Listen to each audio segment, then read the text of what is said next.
Welcome to the Teach Blue Fellows 2025 Symposium. My name is Franchi, the Teach Blue Fellows Program Coordinator.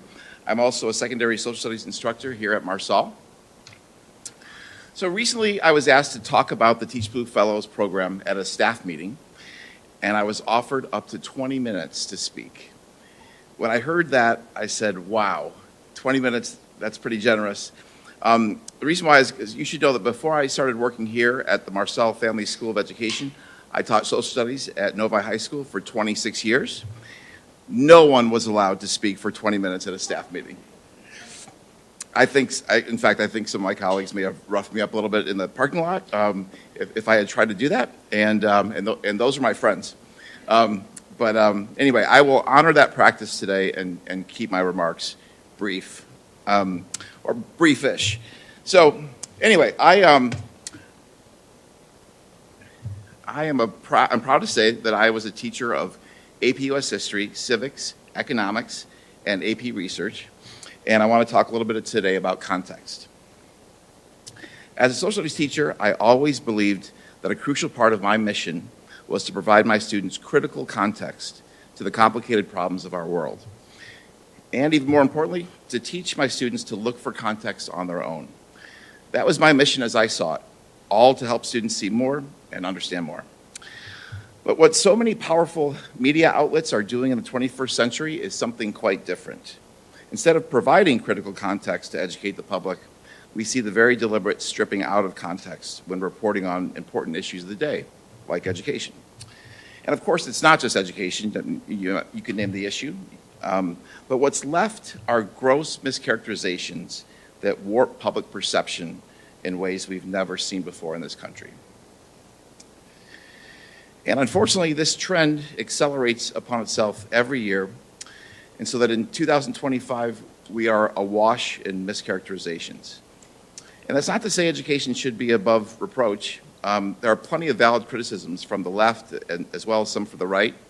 No doubt we have to deliver a better learning experience, and that's the struggle. That's why we're here, right? But almost a decade ago, I realized something. From what I was seeing on social media and hearing in personal conversations, I came to understand that those mischaracterizations were sticking. I remember thinking, I wish people saw what I saw every day in schools. It was not that education was a perfect finished product, definitely not in my classroom, but what I saw in my high school and what I saw in my work as an AP US History consultant were dedicated educators who poured so much thought, so much empathy, so much of themselves into their craft, all in an effort so that our students learn and so that our students feel loved. So I'm just crazy about educators, and I love being able to work with educators and future educators. So at the same time, I was also very aware of the volume of incredible graduates from the Marsal School of Education, education warriors. I know they're all out there. And so way back when, I earned my teaching certificate here, and then I came back to study with Dr. Bain and earned a master's degree here too. So I know. Anyway, so about almost 10 years ago, I guess it was like 6 or 7 years ago, I thought I would send an email to Dr. Moje because I realized something. As a student of politics, I knew that if you are not everywhere defining your brand, others will define it for you. So I was thinking about all this, and I realized that we as educators have some work to do in defining our brand. And so that was the impetus for what became Teach Blue Fellows. So I emailed Dr. Moje and asked if we could chat, and so she graciously said yes. And so I came here and talked to Dr. Moje, and I talked to Krissa, and I said, I pitched this idea for a fellowship. And I said, let's get the stories of our graduates out there, sort of in that marketplace. And Dr. Moje listened to my pitch, and I think she liked it. So here we are. And so Dr. Moje and Krissa and I began cooking up what would become Teach Blue Fellows. And so by the time I started here at Marsal as an instructor, I was told that Teach Blue Fellows was a go, and I was asked to be the program coordinator. And so that was a really happy day for me. So now as a field instructor, I am in classrooms all across the region. So many of the educators we work with in the field are graduates from Marsal. I don't see indoctrinators. I don't see groomers. I see talented, compassionate, reflective practitioners, and so should others. And that's the spirit of Teach Blue Fellows. And so, here we are. We're off and running. And so I love the work that we're doing together here. And with the help of so many people at Marsal, Teach Blue Fellows allows us to get out of our cozy information spheres and push into other spheres to proudly show the good work that this building produces. To shine a light so people see more than those mischaracterizations. And so, the struggle goes on, and but our Teach Blue Fellows program can also do something else. It has to do with the people in this building. The stories of our inspiring alumni can serve as a reminder that the good work happening out there in education could not be possible without the good work happening in here. So let me take a minute and say thank you to everyone at the Marsal School of Education for all that you do. Your efforts are making a difference. Thank you.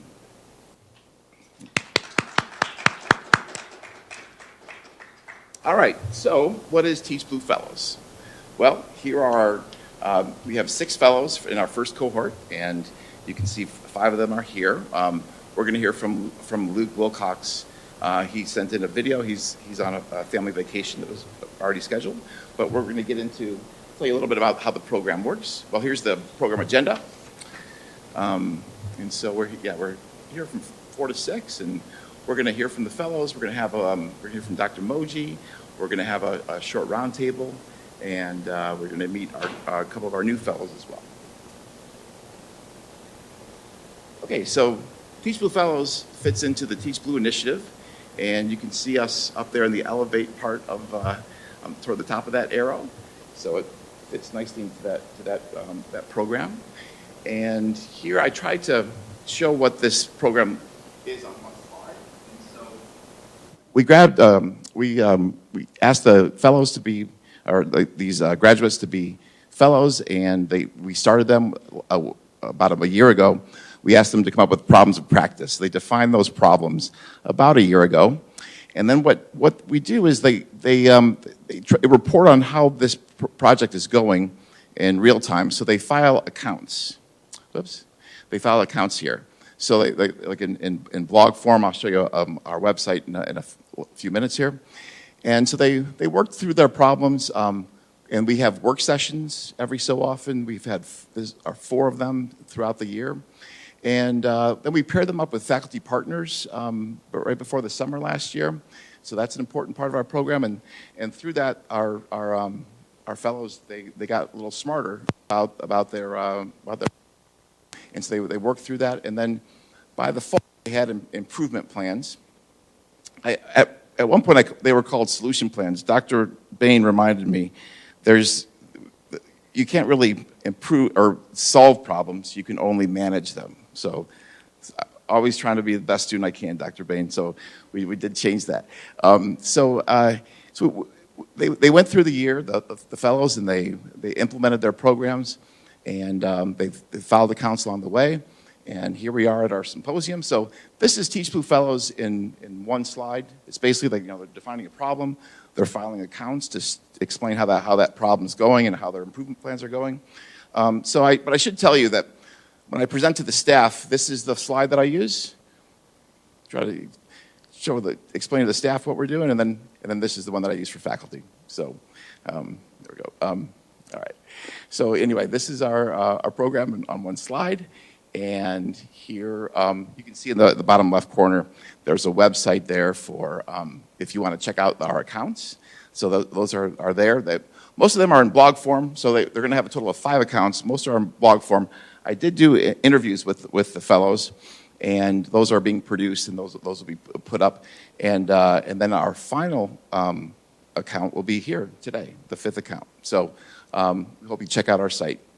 With that, next we have Dean Moje coming up for some remarks, and so as I said, we start with problems, and so that is the case also in the field of academia, and Dr. Moje is going to speak to that.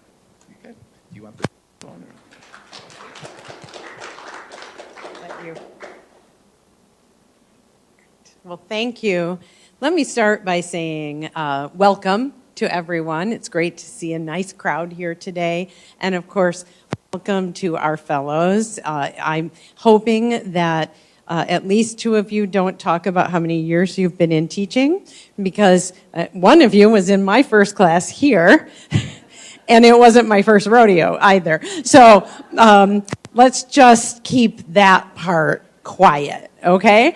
No, I'm actually very, very proud to have the five of you and six with Luke here representing us. What Rod said about elevating the profession and telling these stories is so important.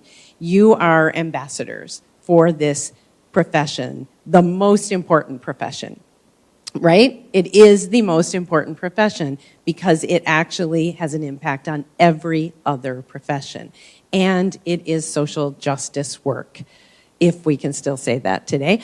It is work that changes the world. And I just want to give great, great thanks to all of you and Luke, and of course to Mr. Franchi, who is our honorary inaugural Teach Blue Fellow. He unfortunately left teaching before we could make this happen, and so we couldn't make him a fellow, but he is definitely an honorary fellow and leads us all in this work. Now, I just want to point out that Rod said 20 minutes. He got 20 minutes at the staff meeting, but he gave me 5 to talk about problems of practice. So I don't know about that. I'm going to do my best, Rod, and I'm really grateful to you for making this space for us. I want to also thank our one of our time teaching alumna, Nancy Kagi, and her husband Don for supporting Teach Blue Fellows. So this is a funded, gift-funded project, and we have made the Teach Blue initiative a very big and important part of our school, and we've launched the Teach Blue commitment to invite other people into the profession. And our fellows, all 7 of them, including Mr. Franchi, will be helping us recruit through their stories and through their presence. So thanks to Nancy and Don for launching this, and thanks to all the future donors who will help to keep this going. And also, thank you to Brittany. I don't know if Brittany stayed, but Brittany, there she is, set everything up. And, of course, our wonderful caterers at Simply Scrumptious also. They're like part of my family. So I want to make sure that we give them a big shout out. So I was charged with talking about problems of practice and why they matter. And I want to start by saying that every teacher should have a chance to investigate problems of practice. But very few teachers, while in practice, have the time to do that work.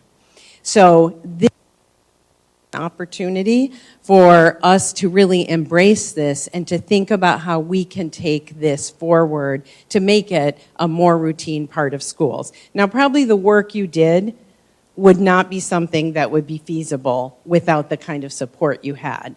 But wouldn't it be great if we could find ways to make that investigation work really a part of the practice of teachers in general, the professional learning of teachers throughout their careers?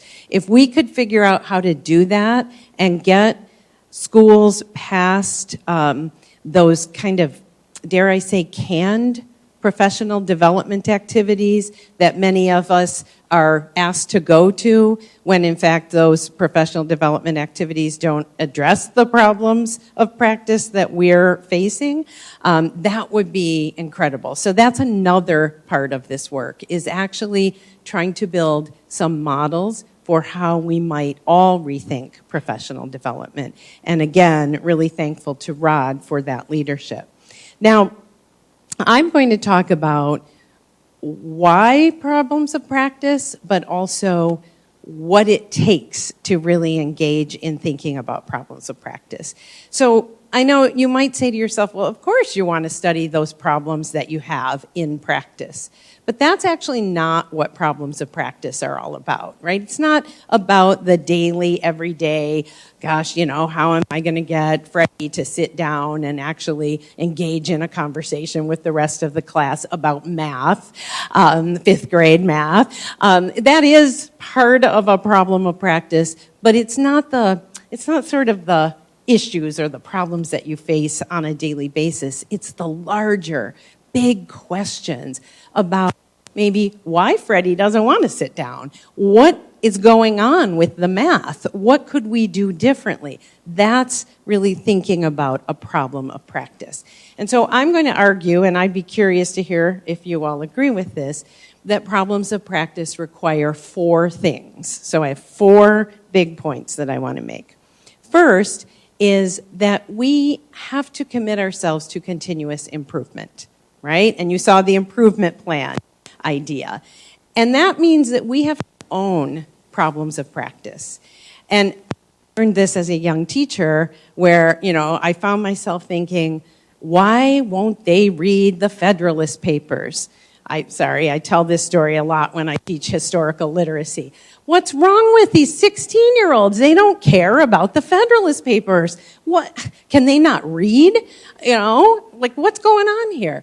Well, of course, as I spent a lot of time with my 16-year-olds, they were actually 15 and 16, I realized that it really wasn't about them, but had a lot to do with my practice, with my approach, with my invitation into reading the Federalist Papers. So starting with recognizing our ownership over the problem and feeling a sense of agency, being able to tackle the problem is, I think, a first point of practice.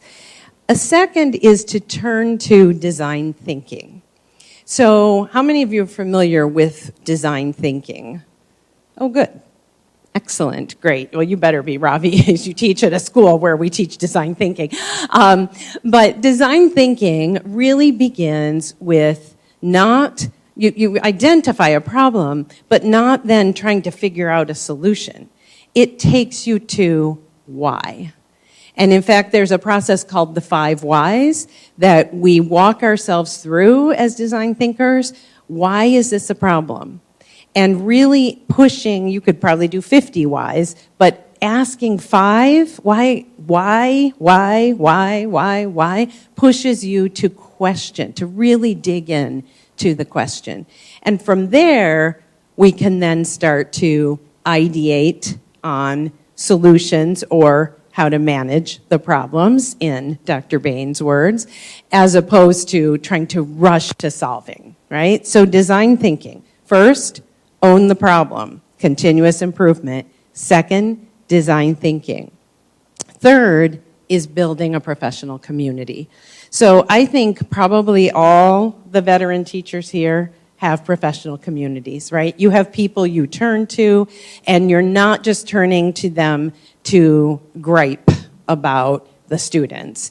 I always say, stay out of the faculty lounge for a while if you can, because sometimes you'll find a lot of venting, but that can be important, but it's also building the professional community that says, I'm curious about that too. I want to work on that problem too. So that's the third stage, professional community, or third step.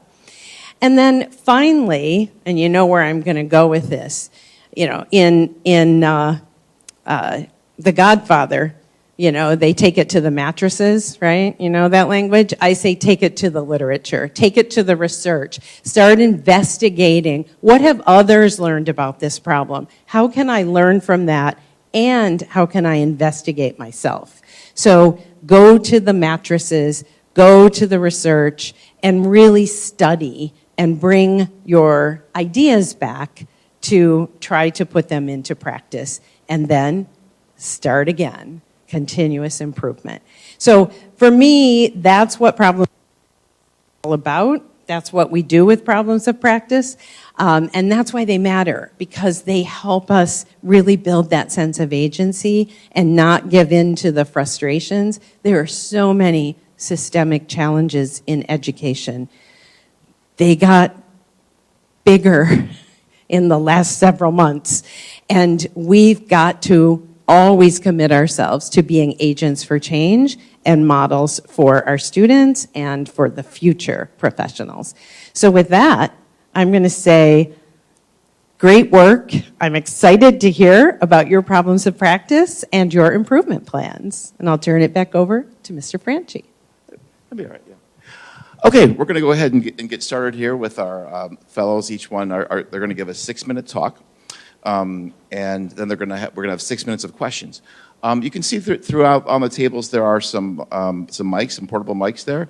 And if you have a question and you're ready to speak, go ahead and push the button there, and it'll turn green. And then the system will pick up your voice. And we're also recording this too, so that way we can record it. Let's see here before we have our first fellow come up here. I will let's see. So. It's been, let me just say, working with these fellows over the last 12 months has been a really great experience for me. I'll share a quick story from our March work session, and that was our 4th work session for the cycle. And on that day, I reviewed with them some changes that I had planned for the next cohort of fellows. And as I ticked through my list of changes, I saw the nods that you like to see. So I was like, okay. And then I got to one change that I had planned to make for our 3rd session, which it takes place in October. And I said, this is kind of more of a check-in session, and maybe we can do this over Zoom. So I think that's the change I'm going to make next year. And then suddenly, nobody was nodding. There was no nodding around. And then one fellow said, in so many words, that this was a terrible idea. And so they thought that we should always remain in person. And by the way, when they said it was basically was a terrible idea, that's when I started seeing nodding. That's when I started to see the nodding. But anyway, it warmed my soul to hear that they look forward to making the trip to Ann Arbor on these days. And they explained that it was a rare opportunity in education. And then, of course, having been in the classroom for so many years, I know what it's like to be like, you're pulled in so many directions, and there's so much on your plate like at that moment.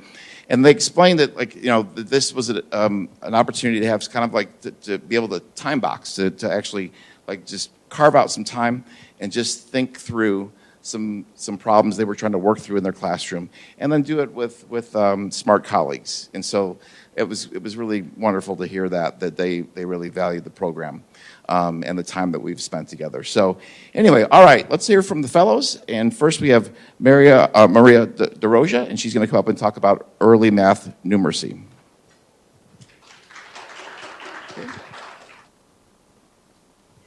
Hi, I'm Maria DeRosia. I have been in the Ann Arbor Public School system for 30 years. This is my 27th year of teaching. And currently I teach 5th grade at Eber White Elementary School. So my problem of practice, I am a math geek. And one of my goals as an elementary school teacher is to get the kids, especially the girls, to feel confident about math, not necessarily love it by the time they leave me, but to like it and to have confidence that they know that they are strong math students. So a problem that I noticed is that there was an importance of basic early numeracy knowledge or being efficient in math. So I noticed that some kids didn't have that basic number sense, and that held them back in doing a lot of things, especially at the 5th grade level. If I am able to recognize the student's current level, I'll be able to move them from where they are and succeed in their level.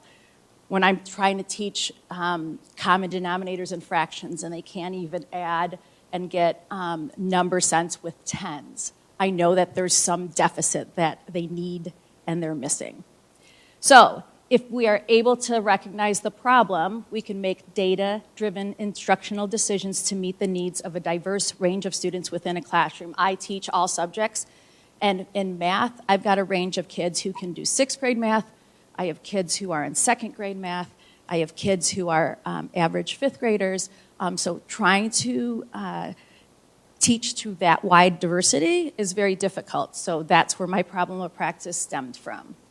So overview of my problem of practice is that some students lack early numeracy skills, such as mastering number words, numerals, structuring numbers, and basic addition and subtraction skills, all of which affect the development of future mathematical understandings. So if we look at the graphic up there, kids don't understand that 6 has a lot of different names. If you see it visually, if you see it as a numeral, as a word, as digits on your fingers, or as an addition problem, they don't realize that they're all the same thing. So in order to have that number sense can help them succeed in math. So when students struggle to mentally work with numbers and have basic number sense, they are challenged with being able to problem solve more complex multi-step math problems. And then that leads to the whole efficiency.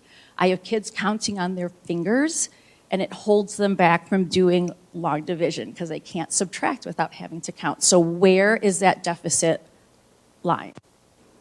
So from problem to plan, the ability of educators to recognize students' current levels of numeracy, understanding to make data-driven instructional decisions is crucial to meeting the needs of a diverse range of students within a classroom.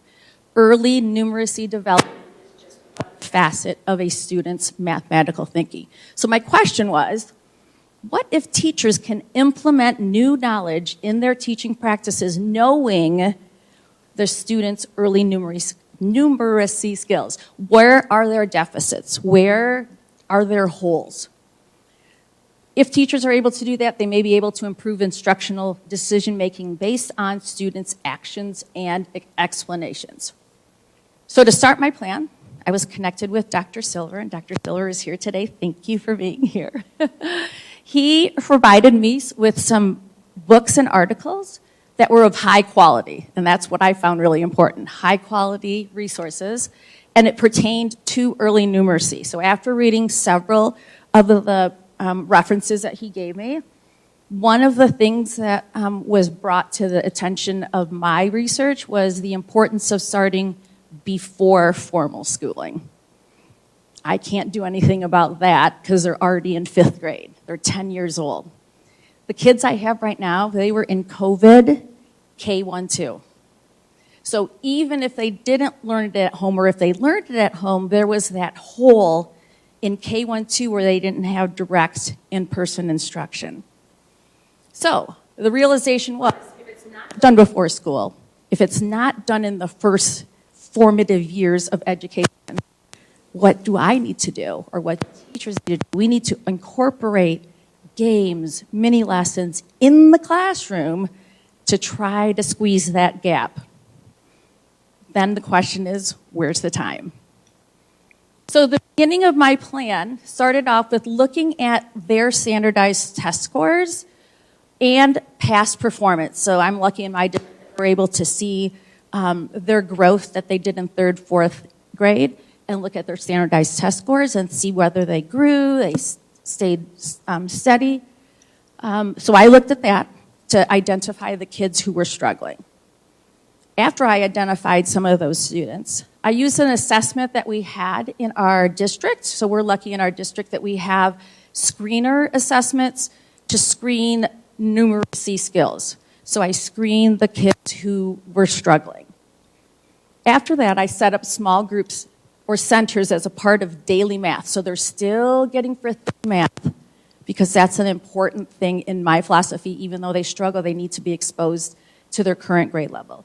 So within the independent teaching part, a small group of kids who had the same deficits, maybe they didn't recognize that 5 on a hand meant 5, and you don't have to count them every single time. You can just hold up 5 and that's 5.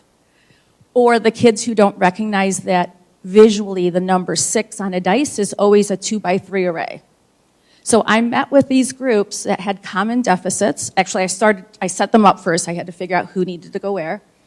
And then I picked select skill-focused activities. So just covering up coins on a desk. I have 10, I'm gonna cover up 4. How many are, I have 10, I covered up 4. There's 6 out there. I asked the kids then how many are underneath the piece of paper. So if they can do mental, efficient number skills, then they're not gonna be counting and they're not gonna be struggling with the stuff that is higher level at 5th grade. So in the middle of my improvement plan, I met with small groups. The groups were labeled as they struggled with numerals, words, and sequences, counting forward, counting backward. There were a lot of fifth graders who couldn't start at 58 and count to the next set of tens. So finding that out and making sure they knew how a number chart worked without using the number chart. Multiplication and division, heavy in fifth grade. Place value and fractional thinking. A lot of kids can't visualize or understand fractions. So again, basic number sense, if you figure out which ones they are deficit in, then they can help them with fifth grade work. We would play games during flex days. Flex days are the days that there isn't a math lesson. It's working on games that are related to math, finishing up work, talking in small groups. So we would do those during those times. So it wasn't something additional to their fifth grade curriculum. It was something that they needed in place of some of the more difficult work they couldn't do. So after I started those, I compared the fall standardized test scores with the winter ones, as well as the summative unit assessments in math, just to see, are they making any growth? Even if they have a modified test, are there strengths that they have, or are there still holes that need to be filled? There's no way I was going to fill every hole. There was no way that kids were going to get to grade level if they were below. But my problem of practice was, do they have the basic early numeracy skills? I would adjust the groups as necessary using formative assessments, and then I would assess participation for improvement in self-confidence. One of the things that really can't be measured was, how did the kids feel about math? If they felt confident that they were good math students, that they liked math, that they weren't dreading math every day, that would show an improvement to me, that they have some skills set. They might not be able to do the fifth grade math work, but they're confident with themselves. So currently, not done with the school year yet, we're continuing with small groups with mini lessons and games. The games are very awesome. They think that they're not doing math when they're actually doing math, so that's a positive. And there's also fluid participation in the groups. Who's in the group, who's not in the group. Maybe they're good at numerals, but not so much with addition. Or maybe they're good at addition, not so good with fractions. So the group participation is fluid, and some even graduate, and they think that's so awesome when they don't have to come and do the mini lessons and the games, but then sometimes they miss the games. So right now, currently, I'm waiting to see their spring or end of year results to see, hey, has there been improvement? I already see an improvement in self-confidence, but I just want to see whether their standardized tests or their unit assessments show any growth. And then, of course, at the end, I'm going to administer the same screener I administered at the beginning of the year to see whether any of the basic number sense skills that I tested at the beginning have improved to the end. So that is my problem of practice in a nutshell.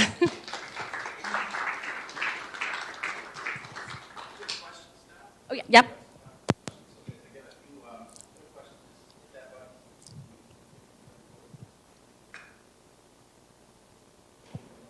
I have a question. First thing, it was a great presentation. I'm curious about the relationship between all that stuff that Dr. Silver gave you. Keep it on the table. Okay. All the stuff that Dr. Silver gave you and your own experience. Do you see a relationship between all that research? So the research that I picked out was the whole idea that when kids come to us, we don't know what type of early numeracy skill practice they had at home. So if I did the pre-screener with them and then I see, wow, they really can't count to 10. They can't do sets of 10 and see that they're commutative. So I see that I can look at their stuff, but then personally, I see the importance of telling parents, telling anybody I can talk to, my own grandchildren, so I tell my son, the importance of making sure you count with your kids, that you do one-to-one correspondence, that you see numbers and explain what numbers look like, feel like, act like. So it's more on a personal level than in school, because I'm a fifth grade teacher. I have talked to my colleagues in lower L to say, yeah, sometimes you skip over math. Don't skip over math. We need to make sure that we do the math in kindergarten, in young fives, in first grade, and just make sure that all of those basic skills are covered. Okay. Thank you. This was really interesting, really great. I'm glad the resources were useful. I'm wondering if you had any instances of kids doing things, making connections, like sort of like things that they knew and had and possessed, but they didn't know that it was relevant to the math that they were learning. Like, were there instances of that where kids all of a sudden had an aha moment? Right. I love the aha moment. So one of the two things that I'm thinking of is they don't realize when they're playing games, rolling the dice, counting out spaces on a game board. They're doing math, right? Or they're problem solving. If I take this path, how many is it going to be on that road? How many is it going to be on that road? And then they figure out, ooh, I'm doing subtraction. So playing games when they don't realize that they're doing math is probably the biggest aha. The second thing is patterns. We always talk about patterns in math. Look at how the 4 multiples go down. What sort of patterns do you see? Oh, yes. Or the 9 patterns, or just patterns in math in general. When the kids look up there and they're like, oh, yeah, whenever I divide by a power of 10, it moves to the left. And it moves to the left how many places the power of 10 tells me. So those things I always pull out. I always say math is patterns. Math is fun games that you don't even realize. When you're making a recipe, when you double the recipe, you're doing math. So those aha moments where they can connect to real life, everyday things, they're like, oh, I'm doing math. I'm good at math, you know? So that's where I see the connections. I love the presentation. I'm a first-year 5th grade teacher, math exclusively, so we do single subjects at my school. I have a great rapport with my 4th grade counterpart who teaches math for 4th grade, and so we've been having a lot of conversations. I'm curious, from your perspective, if she and I were to have a conversation about the challenges her current 4th graders are having so that I can get that kind of background knowledge on them, what questions would you recommend I ask her about her students? So in my math program, there's the scope and sequence throughout the grades that go, vertical alignment. Mm-hmm. So we always look at, okay, so if we talked about common denominators in 5th grade, what did they look at in 4th grade? So then I would have a conversation with and it was nice for me because I taught 4th and 5th grade, so I can see where they were coming from and where they're going on both ends. So to take that scope and sequence on my math curriculum and just have conversations about, okay, this lesson is not very good, but this lesson really hits it, so make sure you do it because we do it again in 5th grade. So just having those, and again, the time commitment of having conversations with your colleagues, either in your building or within your district, the time is so precious, but it's so very important. So yeah, just to have conversation with scope and sequence and what happens in 4th that goes on to 5th. Because I do that with my middle school colleagues. We have conversations about, okay, don't teach them lattice because they're not going to use it in 6th grade and it's a mess. So yeah, just having those conversations about what's important and hits the standards. We're a standard-based school with report cards, and so just to make sure that does this lesson hit the standard that it's supposed to hit. Thank you. Thank you. All right, so hi everyone, I'm Abby Esbrook. I am an 8th year teacher at Novi High School. I teach AP European History, Big History, and US History. And it is US History that I am bringing you my problem of practice. This is the class that I taught the longest, and so it's the most amount of time I've spent refining curriculum and thinking about curriculum, and of course finding more and more problems with my curriculum. My problem of practice today centers mostly around the lack of interest and engagement in the humanities as sort of a whole. So this isn't just exclusive to US history. We find this to be true with a lot of our history classes and social studies classes at Novi High School. A lot of the history classes, they're not covered on the SAT. Our students are thinking more of like, what do I need to graduate? I only need 3 credits of social studies. Cool, how can I get them done as quickly and easily as possible? If I had $1 for how many times a student asked me, like, can't I just summer school? Like, I just need key terms. Like, isn't that what history is all about? I could rip my hair out. So clearly this is a big problem. And there's this compounding issue as well. Once we start digging into the why of these issues, we see a lot more. As we said, we could ask why all day long. And I'm finding kind of over and over that there's a lack of relevance for many of our students in history, even if we're trying our best to make our history like inquiry-driven and incorporating many different voices, it still can seem irrelevant and distant to many of our students. A couple weeks ago, my colleague Brian Langley, he's a science teacher, shared with me some data about our proficiency in topics that are covered by the M-STEP. The M-STEP is one of our tests that we give our students, but our students like really don't care too much about it. They usually take it right after taking a bunch of other SAT tests. And so the kind of way my colleague was framing it was like, oh, they're so exhausted, they're not, they're just test, fatigued. But this data really stuck with me because our social studies data, if you look at the chart here, has steadily declined over the last couple of years. This is our proficiency. So we were doing pretty well, and then, COVID hit and things went down. On the top of the screen, I share just like, this is not a trend just at Novi High School. It seems to be all over the country that students are not as proficient in history and in social studies as they used to be. So it's a problem of interest, engagement, relevance, and proficiency. But these have higher stakes. I think we all know that these stakes aren't just in our classroom anymore. They've never been, but now at the forefront, we're seeing that a history education is critically important, and the social studies education is critically important. So this just adds more and more weight to the problems that we all face in our classrooms today. So the way I kind of phrased it and the way I framed my thinking with this problem was, how can educators with diverse student populations seeking to succeed in the 21st century teach history in a way that gives it life, relevance, and immediacy to students? My improvement plan has been kind of a long time in the works. I started with some really lovely conversations with Dr. Montesano, whom I was so excited to work with. When I was a student here, I was assigned one of her books, and I didn't even know she taught here, so I was so infatuated with what she wrote about social studies education. I think it was they were teaching, it was writing. It was when I was in the elementary school program. It was just so inspirational, and it really completely changed my thinking about social studies. So lovely conversations with Dr. Montesano. And when I was looking at, the sources and we were talking about things, one thing kept drawing my eye, and that was family histories. She shared with me Christine Sleater, who does a lot of work with family histories where people look at how their own family's history is situated within larger contexts. So I got to do a lot of research into how she frames this project and how she thinks about it, but also I got to look at some examples of people who've done them. And examples of family histories were really, really poignant. I had some really remarkable ones that I can share on the blogs that we were posting as well, if you are interested in reading about them.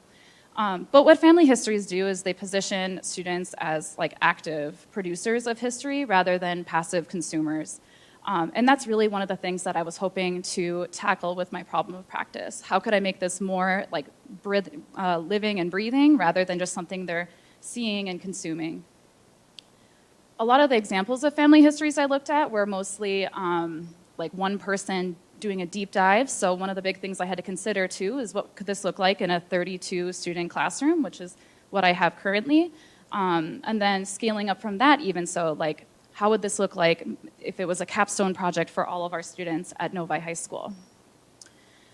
So my narrative of my improvement plan has been sort of a lot of different steps. I had torn myself between the idea of doing one unit focused on family histories, or how that would look. Would it be year-long? Would it be interwoven? And what I kind of came up with was this idea that I would continue my inquiry-based U.S. history curriculum all year long that engages and inspires. This is looking, of course, at identifying and challenging narratives, thinking like a historian, doing all of the really lovely, social studies pedagogy I learned here at the School of Ed. But then in May, what we would do is we would depart a little bit from that, and we would do our own sort of personal family histories and oral history projects. And sort of my thinking with this was that the contained unit would give me a lot of time to really sit with my students and engage them in the historical process. And also, of course, it's positioned after a year of building content knowledge, historical thinking skills, so they have some of those tools in the toolbox. I also kind of wanted it to be a little bit flashy. This is a capstone project. All Novi High School students will do it, at some point in their ninth grade year, typically. So that was my thinking in how it would look. So my improvement plan to kind of formalize it will be that students will conduct, transcribe, and analyze an oral history interview with a family member to create their own personal family history. As a class, we will consider sort of a larger overarching question of, by exploring our family histories, what can we uncover about why people have moved to and within the United States and how these movements have shaped our community. So that's kind of like our big class goal. And for students individually, they'll consider some questions as well, like what historical events, issues, people, or policies have influenced my family's migration to Novi? What struggles or privileges have affected my family's experiences? How does my story connect to larger themes in US history? And how have race, class, and economic opportunity shaped who have been able to move in, settle in, and thrive in our city over time? With this, I'm hoping to have students be in the driver's seat of history and hopefully see that they are part of it. It isn't just something that they are learning terms of and checking a box on graduation. I also hope to bring, some sense of community to our school. We have students from all over the world, and what we have all in common is that we're here at Novi High School. So trying to kind of bring that into focus. You've probably gathered by now that I have not done the unit yet. So it's going to be on May 1st. That's my tentative scheduled plan. I'm sending out some emails to family members just to give them a heads up that their students are going to be coming home and tasked with talking to them about stuff, and wanted to give them a heads up. And the way I've kind of framed it currently is a 12-day personal history unit. And so my students will, for 12 days, dive into these questions, do the work of a historian, think about ourselves and how we fit into the larger story of US history. I also have the opportunity to partner with our local library. They have a lot of really cool spaces where we can showcase whatever work we find out and whatever work we produce. Of course, whenever teachers make projects, it can be easy to work really hard on something and then ditch it next year, or we have too many snow days, so we got to move our units around. But to me, it's critically important that I refine, I ensure longevity and sustainability for this project. I feel very deeply about it, and I'm hoping that next year, all 500 plus Novi High School students will conduct these interviews and learn a little bit about their families and about how they fit into the larger US history story. So, thank you.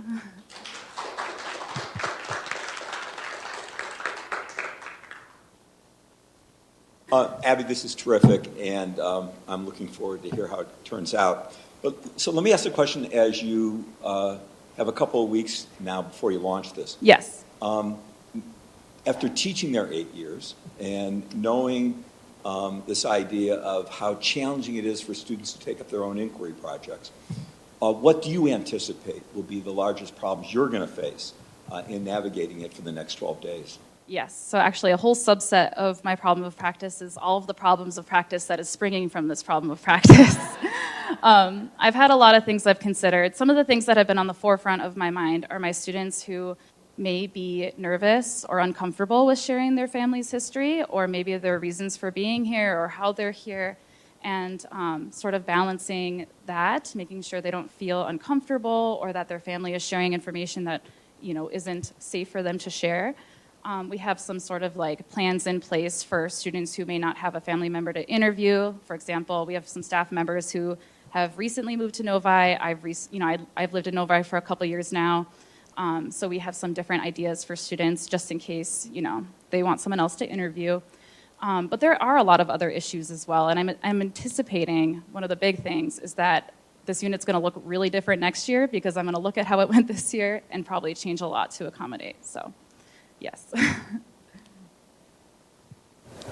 Hi, my name's Angela. Hi. So my question is, have you talked to the other U.S. history teachers at your school, and how receptive have they been to the idea of taking the month of May next year to enlarge this program?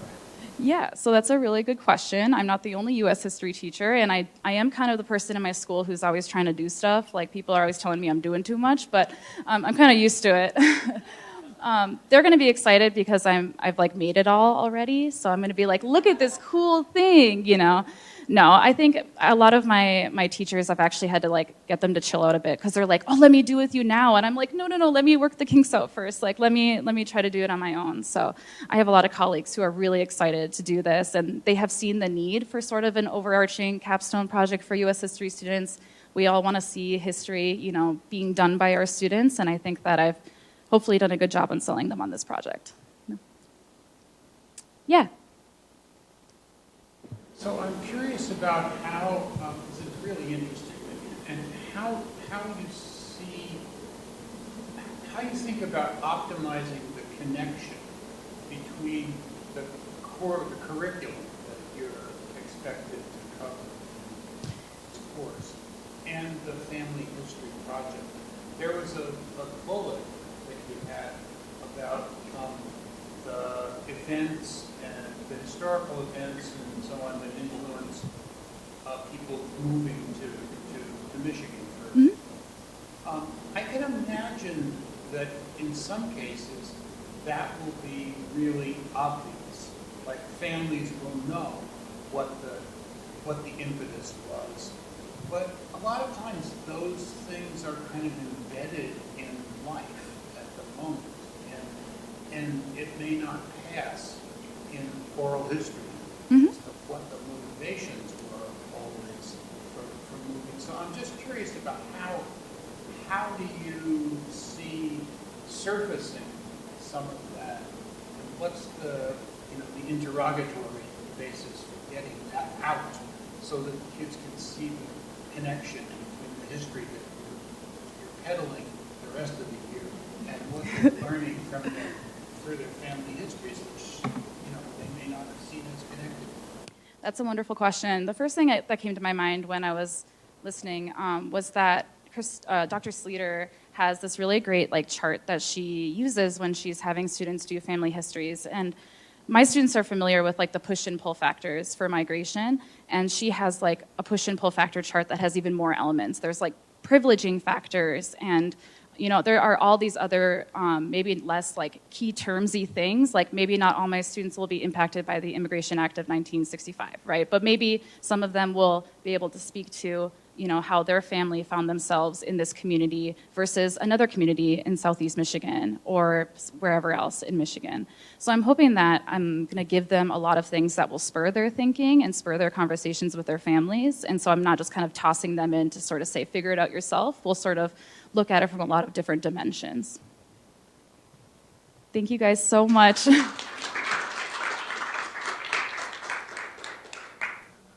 All right. My name is Dara Klein. I am obviously an alumni here of the Marcel School of Education. I was formerly a special education teacher and a school leader, and I now serve as the Director of Talent at Detroit Academy of Arts and Sciences. We're a pre-K through 8th grade charter school district located in downtown Detroit. And I'm going to orient to my problem of practice today by showing some data. Looking at teacher retention and the teacher crisis that many of you have seen in the headlines. So some of the data, and I know it's hard to see up on the big screen, but first, this chart just shows a demonstration of the educator workforce in Michigan, actually some research from Dr. Chris Torres, who is my faculty partner through this fellowship, indicating that while post-COVID, districts are seeing twice as many vacancies when they're looking to hire teachers, they're having half as many applicants as they did before 2019-2020 school year. This next chart, again, a little bit hard to read, shows the high poverty districts continue to experience greater challenges with teacher retention as compared to average and low poverty districts. And then finally, this shows the disparity between teacher retention rates across demographic groups. It is also, and so this highlights data from 22-23 school year across the state of Michigan. And of note, it is important to note that the disparity between retention rates for African American and white teachers in Michigan is actually greater than it is nationwide.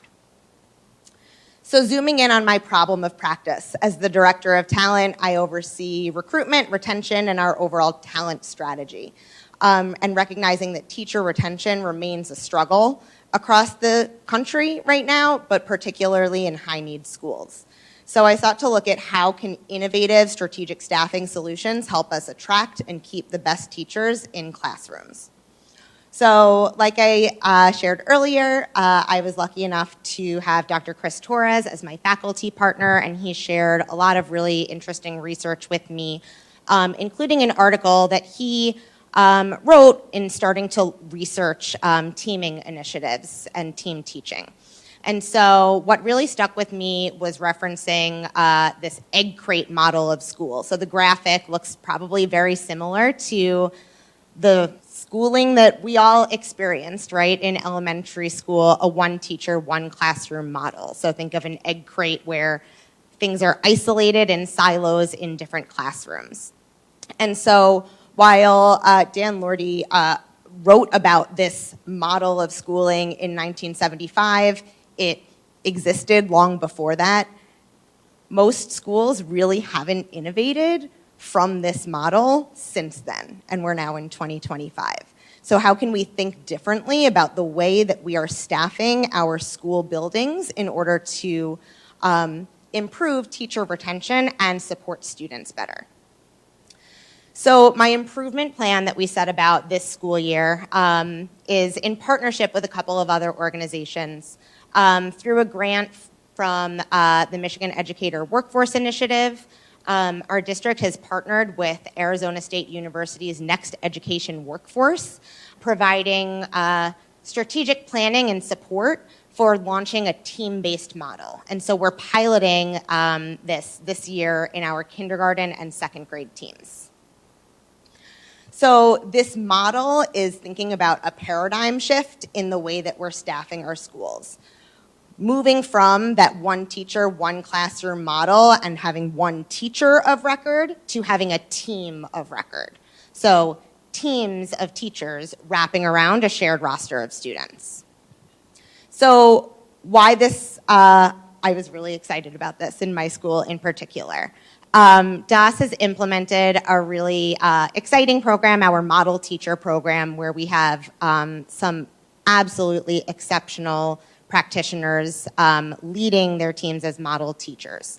And so there's a really cool opportunity to have this happy marriage between our model teacher program and this teaming initiative. It gives us the opportunity to elevate the role of that model teacher and that classroom model through leadership opportunities and the opportunity to lead a team. It gives us the opportunity for early career educators and other educators on the team to work really closely with that model teacher and expedite their own professional growth. And then finally, it gives us the opportunity to make sure that the most kids are getting the highest quality of instruction from that expert model teacher. I'm a very visual learner, and so these visuals help me to kind of see what this actually looks like in action. So up here, there's two nice little graphics of what our kindergarten and second grade teams looked like last year before we started piloting this teaming initiative.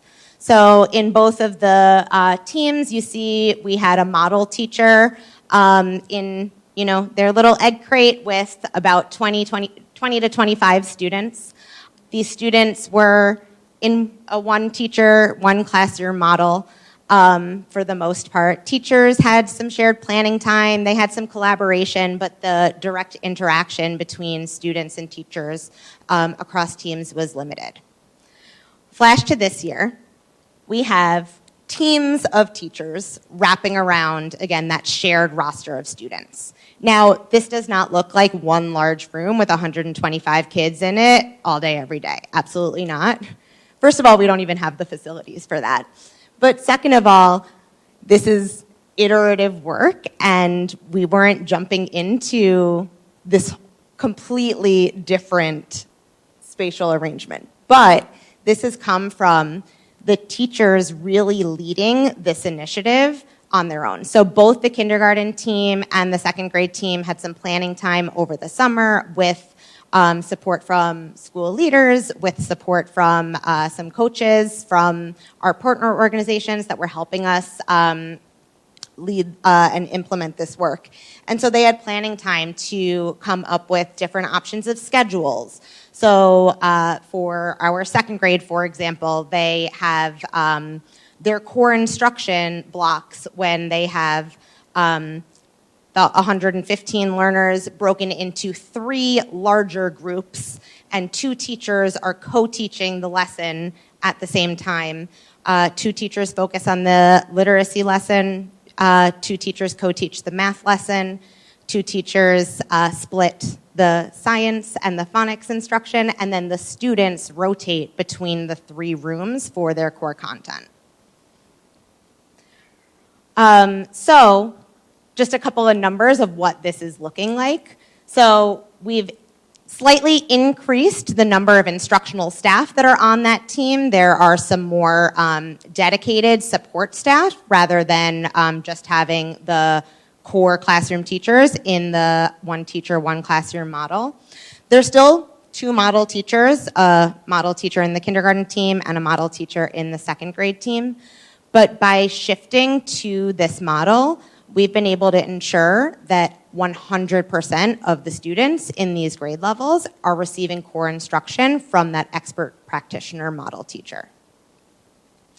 So some innovation and some wins that we're seeing so far.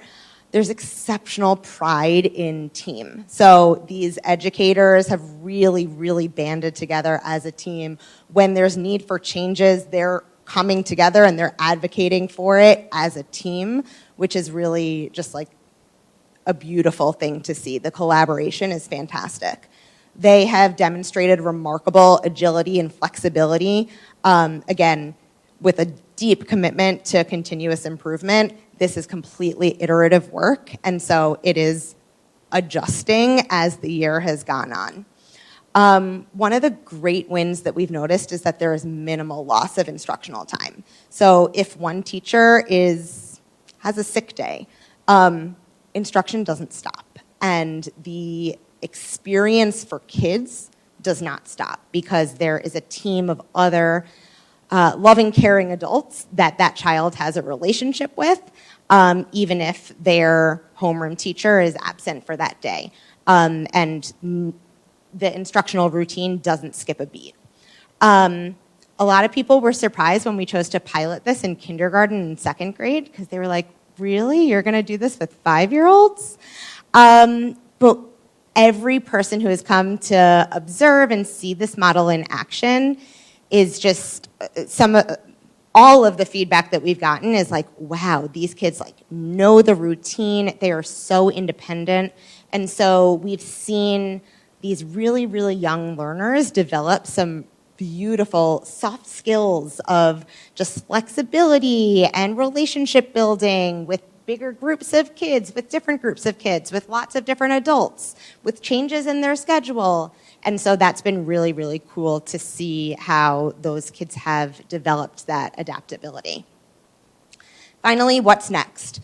Again, this is iterative work. We are continuing to adjust and make tweaks and make it better each time we, come together to plan. And so we're having ongoing professional development, coaching, and really continuing to refine what this looks like in action. Data analysis and reflection.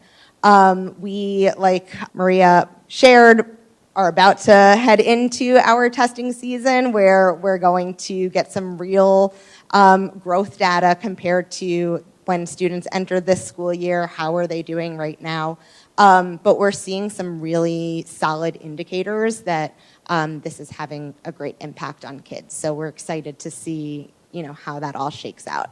And then finally, we're exploring expansion to other teams. There are other teams of teachers that are hearing about this work, seeing it, and raising their hands and saying, hey, I want to learn more about this. I might want to try either a full-fledged teaming model or test out pieces of it and see how that goes. So it's exciting to see how that has all come to fruition. Thank you.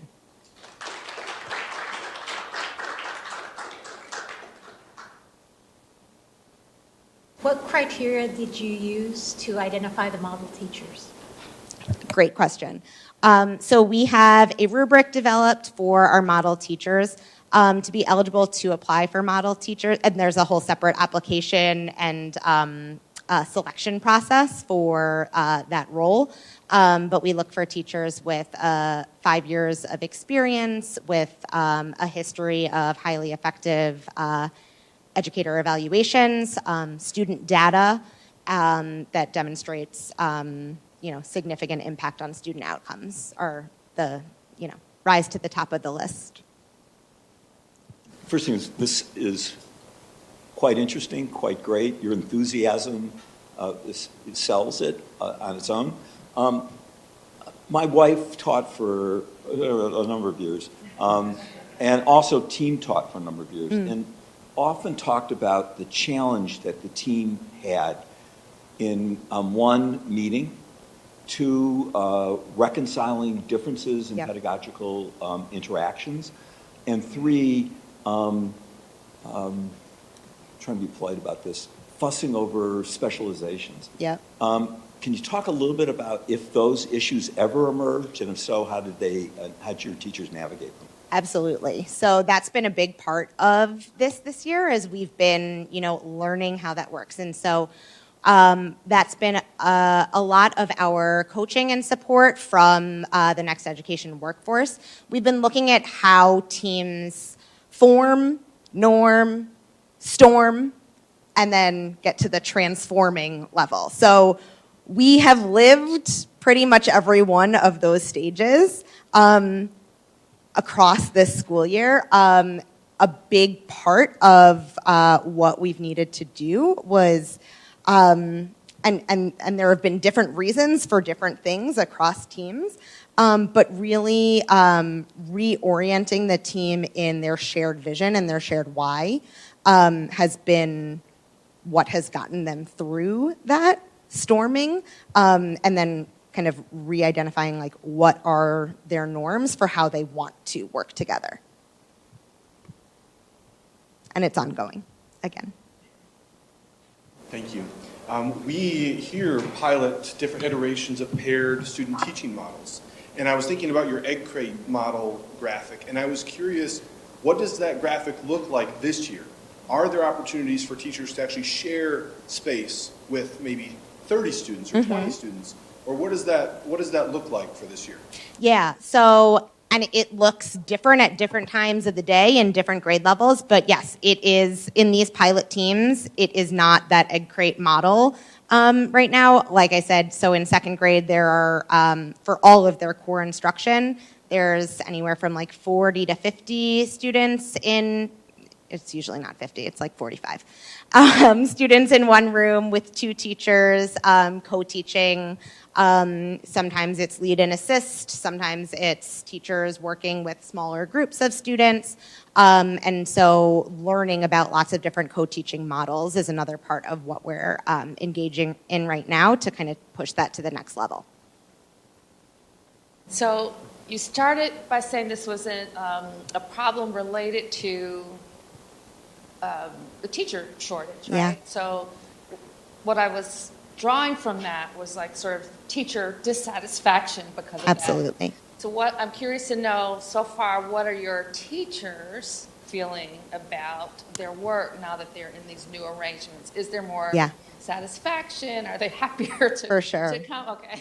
Yeah, and that's a great question. Thank you so much for asking that, because right now a lot of that evidence is like anecdotal, and we don't have too much hard empirical evidence, but we do have some hard empirical evidence from our intent to return survey that just I just compiled all of the data for that for a meeting this week.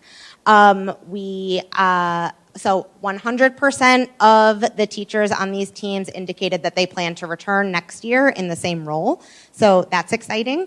And in addition, we saw a huge jump in the percentage of staff, and again, this is across our entire district, but the percentage of staff that plan to stay with our district for long term. So over 75% of our staff indicated that they wanted to stay with the district for 3 or more years.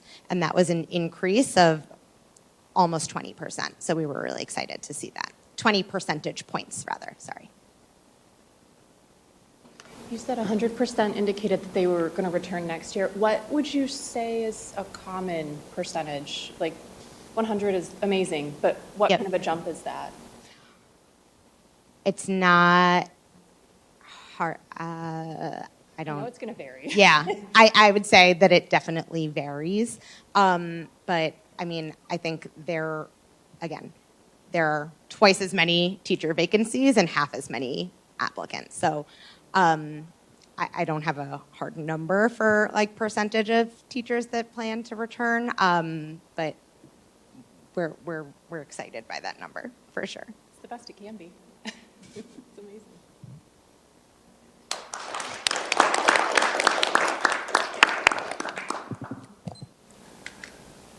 All right, so yes, forget the stopwatch. I am a track coach and I never leave my stopwatch. My name is Ravi. I am a coach and teacher in DPSCD. I want to thank you all for being here so I get this opportunity to share the story. This has sort of been on my heart and on my mind for the better part of the last decade, really. This is sort of just the latest chapter of what's been going on. So I would like to begin this particular chapter in 2021 when I first came on board at school at Marygrove. Was recruited quite forcefully by an old mentor of mine to come in and teach engineering. I had spent the previous several years working in Oak Park and struggling mightily with my transition into more of a standards-based grading system.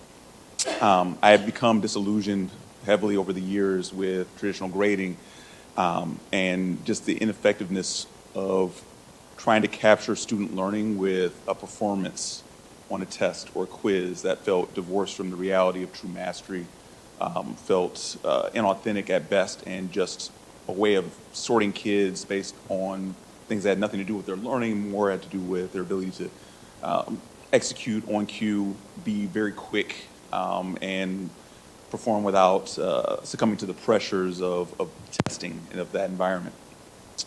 So I was midstream in that transition when I came on board in the middle of the year to Marygrove to teach engineering, a class that you can't really get certified for in the state of Michigan, and something I was not trained to do.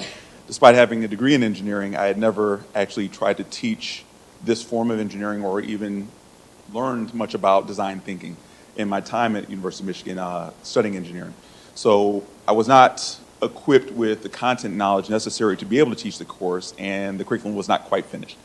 So this was a daunting task, to say the least, and I was still struggling with the transition for grading in math, let alone having to be able to do something that was more literacy-based and rooted in tools and assignments and activities that I'd never even seen before, including the aforementioned 5 whys, which I ironically was teaching earlier today with a group of students that are learning to perfect their design thinking process. So I ended up, the second year I was there, coming across the mastery scale that I currently use, and came from a math teacher in the building, our master teacher at the time, Mr. Cherzin, and that sort of revolutionized my approach. I embraced his mastery scheme that I clearly hadn't done enough due diligence researching to find out that there were these amazing mastery schemes that captured better what I was trying to do, and attempted to employ the mastery-based scheme that he used in his math class into my engineering class to really assess what they had mastered. I had already moved over from a system of tests to the unit of grading being the learning objective, the thing to be learned. But this mastery scale allowed me to capture and really let the score and the grade be a representation of the degree to which they have mastered the learning objective as opposed to a percentage of correctness, which I felt was massively missing the point. But we were not in a system that allowed for that sort of grading differential. When a parent looks at Power School, which they are all very much addicted to, they're looking for a number that's a representation of that percentage of correctness. So if they see 6 out of 10, they're thinking 60%. They're thinking that their student took some sort of quiz and got 60%, and 40% of it is wrong, and that's terrible. What they're not seeing is I got a 6 as in I'm almost master, I'm approaching mastery for this given learning objective. So there's a mismatch in what I'm attempting to communicate and what the system allows parents and students to see. So I can attempt to explain it like I'm doing right now, person by person, but that's a huge communication issue. So I think I'm a few slides behind. So yes. So the mismatch in grading and in terms of what I'm trying to communicate and what parents are used to seeing led to a lot of parent complaints, a lot of student complaints, and those usually went straight to my admin team, and then the admin's coming after me. Further compounding the issue was the fact that a true mastery-based scheme can't be so time-bound that I score you based off of where you are right now without allowing you to truly master that learning objective. And the static nature of grades when you're taking tests and quizzes does not allow for that type of development. So if I'm forced to give you a score based off of these artificial timelines that say you need to put in a grade right now because it's the 2-week mark you have to, or the 1-week mark you have to put 2 grades in a week, they need to see a score. But that score is going to capture where they are in the mastery process. So if they're at the 5 level, it doesn't mean they got 50% wrong on something. It means they just haven't yet mastered the thing to be learned. But they can't see that, right? What they're seeing is 50%. So I'm forced to put in these grades where they're still baking, they're still iterating, they're still learning, they're still developing the mastery. And because of these constraints, I'm putting grades in. Eventually, I stopped putting the grades in until they reached a certain level of mastery, so now they're seeing blank spots in there. So the administration team's coming after me for that. So you can't leave it blank. You can't put in the scores as they are because it's incomplete and it's going to communicate the wrong thing. So I'm in a pickle, right? And it was hard enough trying to deal with a content area that I wasn't accustomed to, where it's still work in progress, trying to pull in different sorts of tech that I had not yet mastered. I'm still learning myself, and we didn't fully have everything that we needed to get this stuff off the ground. Didn't have to deal with the grading issue. I was contemplating heading back to Oak Park, just to be honest. So how can the course mastery grading system comport with the traditional grade reporting system is sort of the issue that I'm taking as the problem of practice, but it really was all of this. It was the being overwhelmed by an entire system that was not made for what I was trying to do, and trying to, even in the best circumstances, if my system had matched what they were doing, would have still been a struggle. So I'm always up for a challenge. Right? This is kind of my training. Engineering background, I'm a problem solver, so even if I felt a little bit of despair at first, it wasn't about to cause me to truly leave and quit. It was going to make me more energized, and I felt it was a challenge that I felt I was up for. So I leveraged the support of Dr. Fishman, and he gave me a couple of resources that really resonated with me. He gave me a laundry list of things to read, but there were actually 3 things that I took away from that were exceedingly impactful that sort of shaped the solution I came up with. The first was he gave me a good deal of history of the battle that I was fighting that I wasn't aware of. There had been apparently, and I'm sure most of you already knew, and I'm the one that didn't know, over the course of the last several decades, a pretty large battle over grading in terms of how they evolved and how we use them to sort kids. And it spoke to what I was struggling with, right? I felt that this text, What'd You Get, that I was reading was very, very old yet current in terms of what I was dealing with on a day-to-day basis with grading and what I've been trying to fight against. The second thing was this idea of infrastructure, that in order to really pull this off, you need to have the infrastructure that allows for that. And if you don't, you're fighting an uphill battle and you're probably not going to win it. So that sort of took hope away a little bit because the literature that I was reading was suggesting the same thing, that you can't really do this if you don't have the infrastructure for it. The third thing he gave me was a little bit of hope in the form of a add-on to Google Chrome that sort of allowed me to pull out an idea that had been stewing, that I couldn't pull off the top of my brain. It was like it was there, but I couldn't quite give it flesh, couldn't give it form. But it was this communication system that I didn't know how to pull off, and this tool allowed me to, in essence, without getting into the mechanics of it, take in student information that they're inputting and use that to populate a template that then automatically gets sent out to parents in the form of parent communication. So the same thing that I'm telling you right now that sort of describes the frustration of the disparity between what I'm trying to do and communicate to you as parents and the students and what exists, that can all get put into a letter, and parents are getting emailed almost daily now. So they're getting these form letters, and the crux of it is, and this is part one of what I came up with, you're performing a sort of metacognitive exercise of students where you're, and that's always been a part of my practice since I got to Marygrove, where you're interrogating what you're supposed to learn, what you did to go about learning that thing, self-assessing, digging into the mistakes and the misunderstandings that you might have had. And that particular tool is also something I got from Mr. Cherson. And it takes the responses to that and then puts it into a form letter that then is sent out to parents.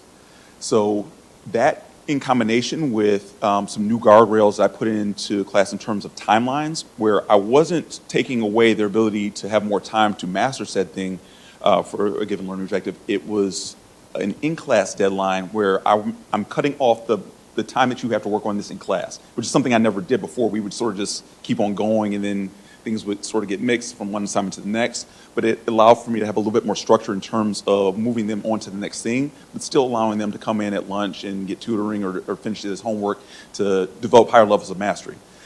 As long as it's thoroughly communicated that this is an iterative process where mastery is being developed over time, more like what I do on the track, where people sort of get that intuitively. It's not like we're going to test you on hurdles and that's it, you move on. No, it's an ongoing process of improvement over time.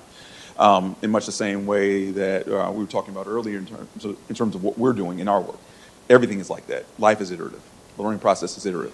So they do that iteration on their time, or at lunch they come in and we work on it. But in terms of our in-class deadlines, that gives me a convenient stopping point to then put in something. But the alarm bells aren't going to go off because we know that you have more opportunity, more time to get that better. So that was part one of the plan. So the combination of the new communication system leveraging the Google Chrome add-on, it led to immediate parent responses. I was getting emails back thanking me for the communication. They didn't have to over dinner ask what you learned in engineering today, right? That was built into the letter they were receiving every day. It starts off sort of explaining the learning objective, the thing to be learned, and what I was supposed to learn. So it's framed like, Mom, Dad, I was supposed to learn this today. This is what I did. And they have to say everything that they performed throughout this assignment to learn that thing.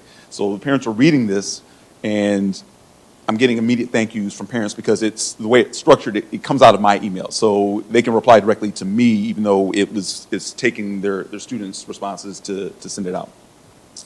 So I've not had this few parent complaints likely in my career. I think one occurred, and it was actually from staff at U of M. So her son is in one of my classes, and that was something we had a discussion about and sorted out pretty quickly. So, but outside of that, not a single parent complaint the entire year in terms of grades. So it's had just part one has had immediate impacts on my stress levels, on the positive nature of the parent communication, and just really keeping parents abreast of what we're doing in class and the differences in grading.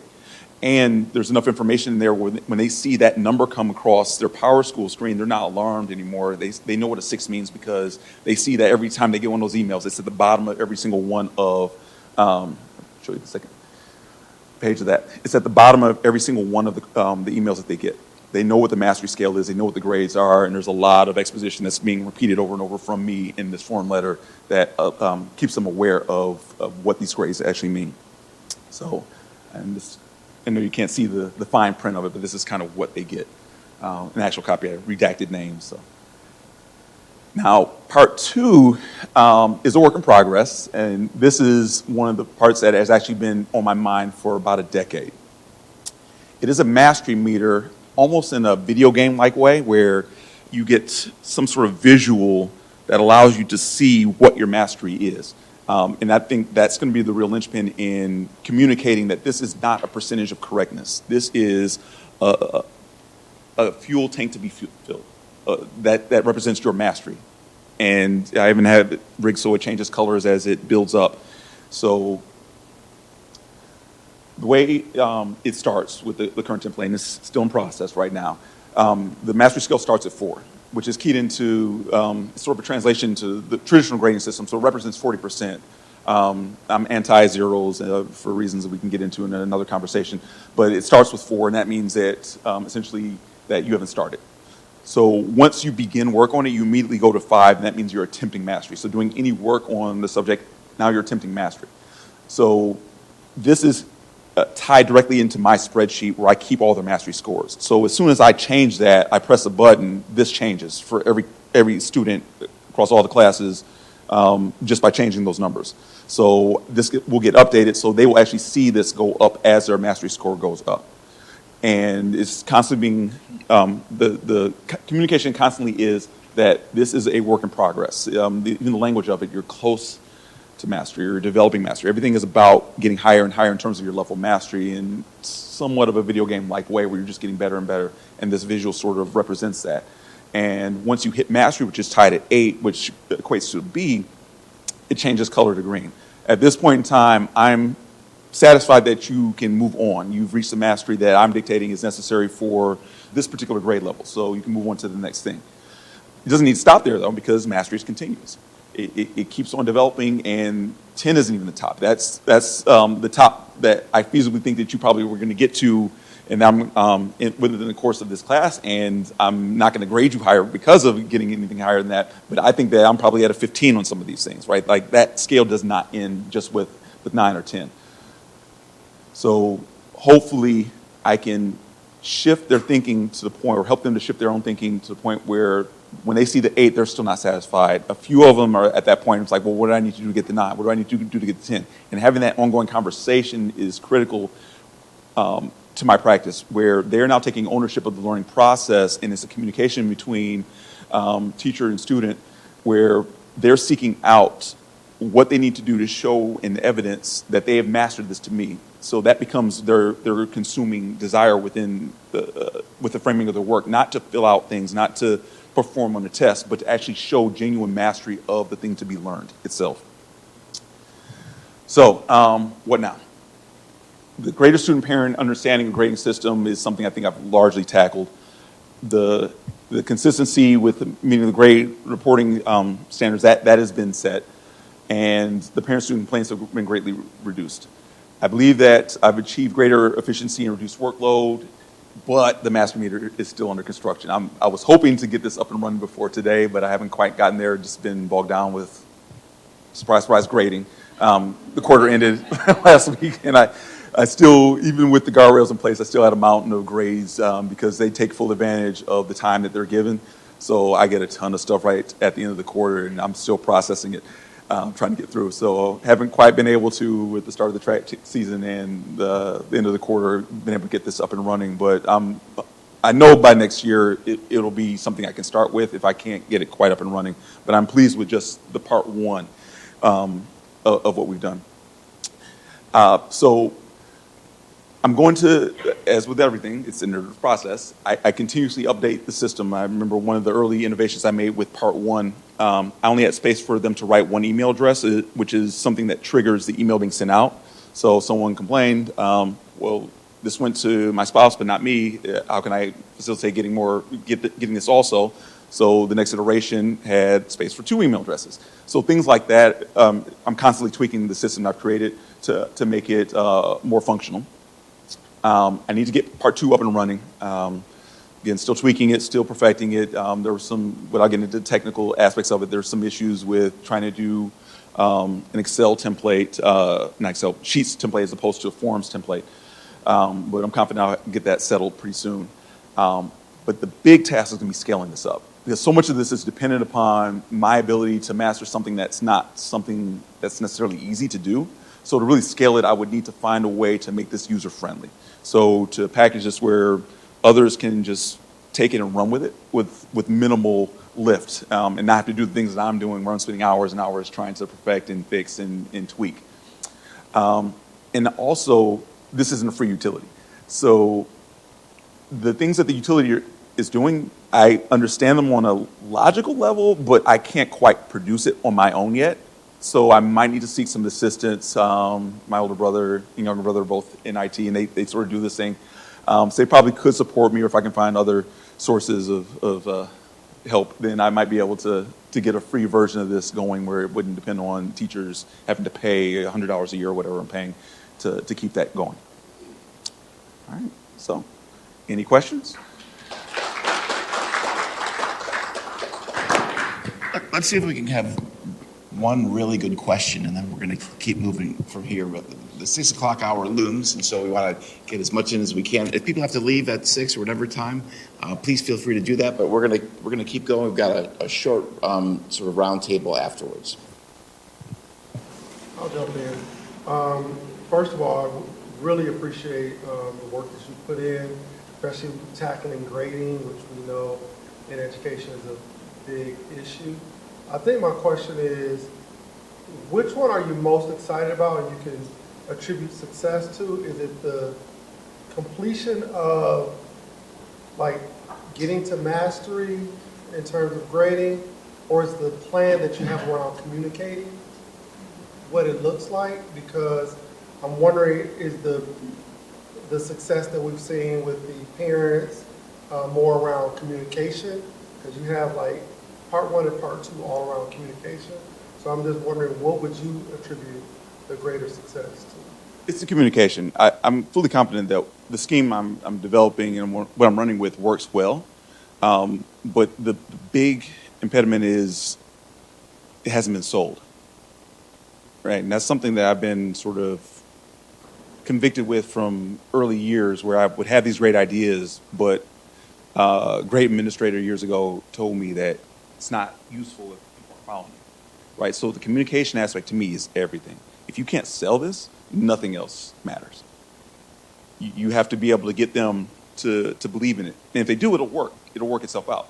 So getting parents to buy in, getting students to buy in, because you can effectively communicate why this is important, that facilitates everything else. Everything else sort of falls in place.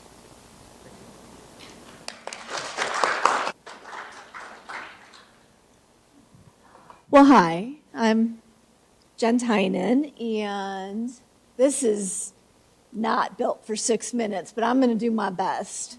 And anybody who knows me, there are a couple people who know me in here know that I am not a short talker, but I am going to do my best on this. So this started out because I am teaching from textbooks that are that date back to when I started at West Bloomfield High School, and that's been a hot minute. And I was already trying to work to update some of the texts that I was using in my classroom, because I get frustrated at the yellow book that is my textbook, and I have fights with it regularly. So that was where I started.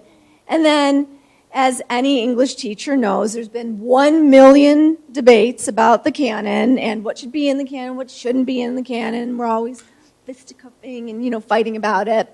And then within the text in the textbooks, I looked at updates, and then I would get frustrated because it seems like we're just stereotyping, we're updating with more stereotypes, and then I get mad.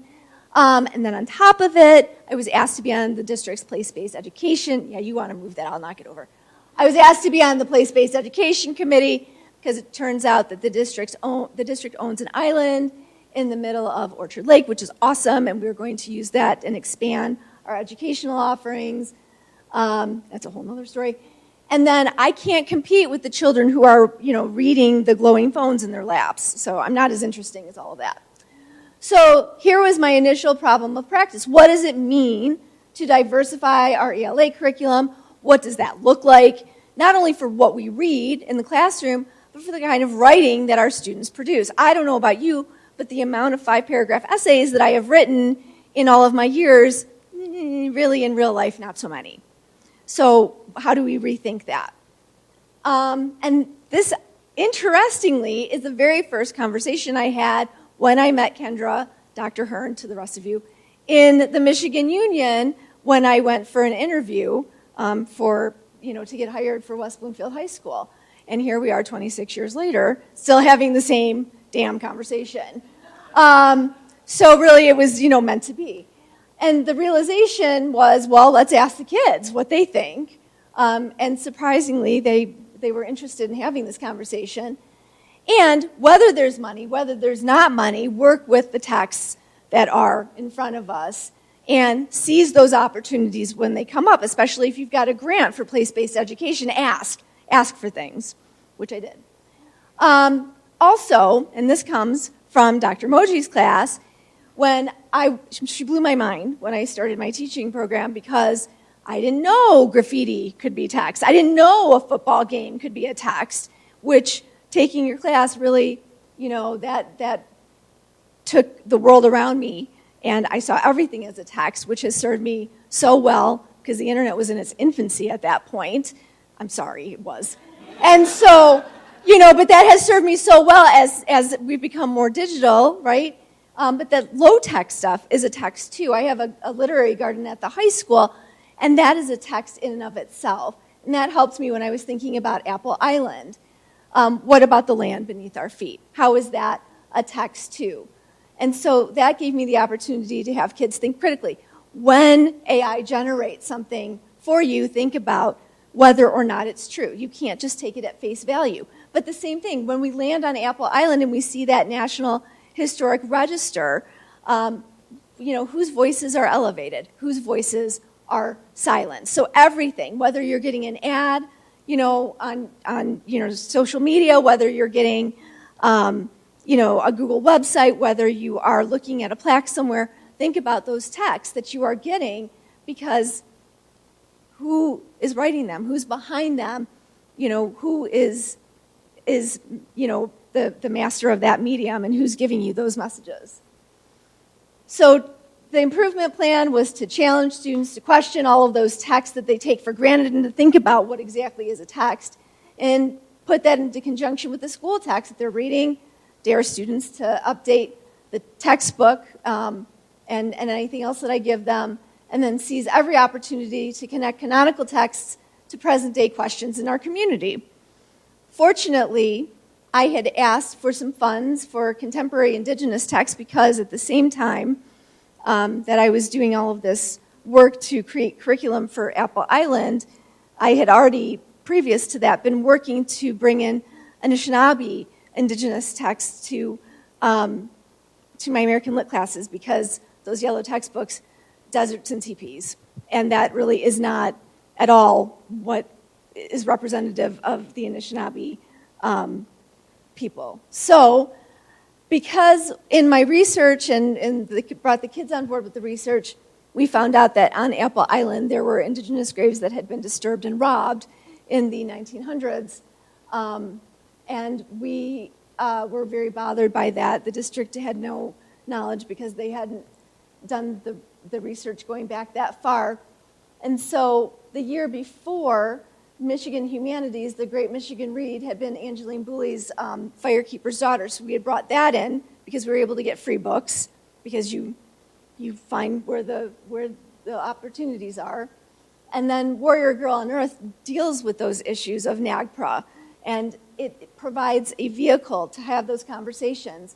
So I was able to get 80 copies of Braiding Sweetgrass for young adults and 80 copies of Warrior Girl on Earth, because I didn't want to only have tragic, sad moments. I wanted to also bring in celebrations and cultural examples and philosophy and all kinds, and joy.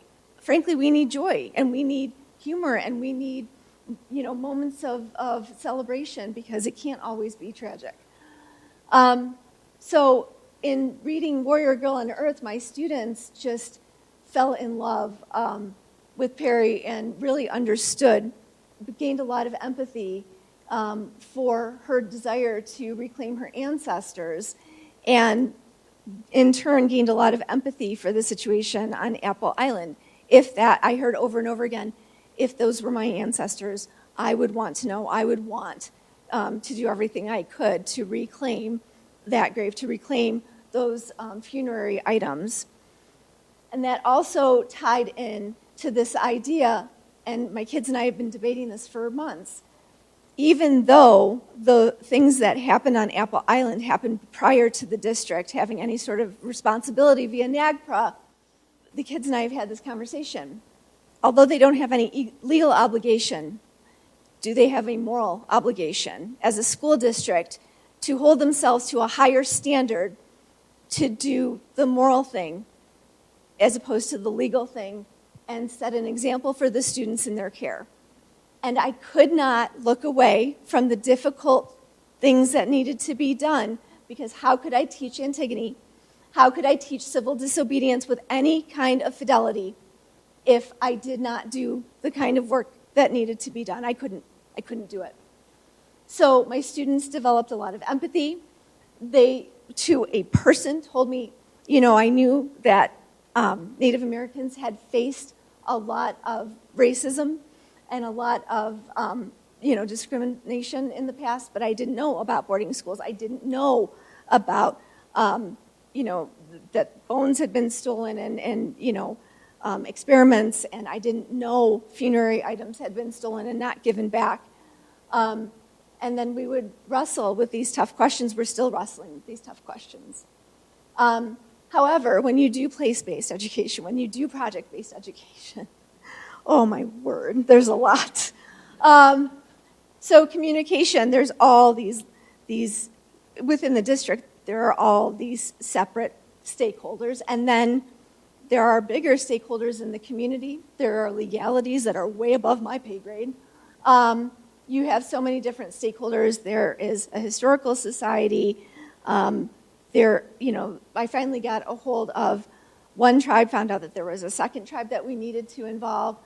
There is an enormous amount of time. This program has given me some time and, the opportunity to research it, but I need a second me to do all these things. Access to the island. We were supposed to go this fall. The boats broke down. I can dog paddle, I guess, across. I'm willing to do it. But, the kind of critical thinking skills that we were working on with our indigenous text, it didn't matter. We were using the same kind of critical thinking skills with the Great Gatsby, whose voices are elevated, in the Great Gatsby, whose voices are silenced. So it doesn't matter. And Kendra and I have had 1 million conversations in the last 26 years. It's all about how you teach the books that you have in front of you, whether you have money, don't have money. It doesn't matter, because it's all about how you approach the material that you've got.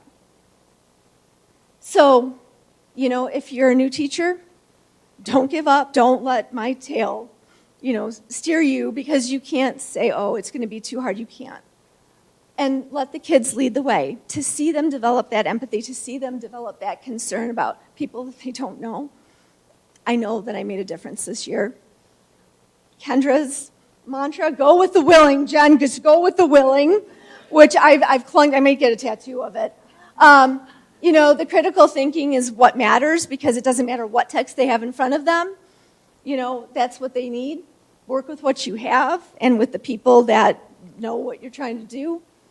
My students wrote a grant. I had 2 students who wrote a grant in order to pay the tribe for their time in reviewing materials.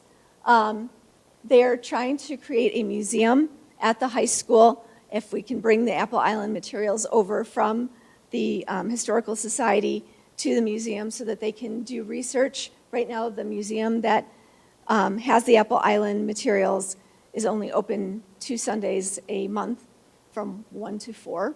That's not enough time for anybody to have access to those materials. So we'd like to create a museum in the works, create a museum at the high school. But, there's a lot of considerations there. Like I said, all of those initiatives are full of potential. Be mindful that it might be difficult and just pivot, smile, tap dance, whatever you need to do. This May, we've got visits to Apple Island. I also made a contact at the Grand Rapids Museum and High School, and I have spoken to one tribe.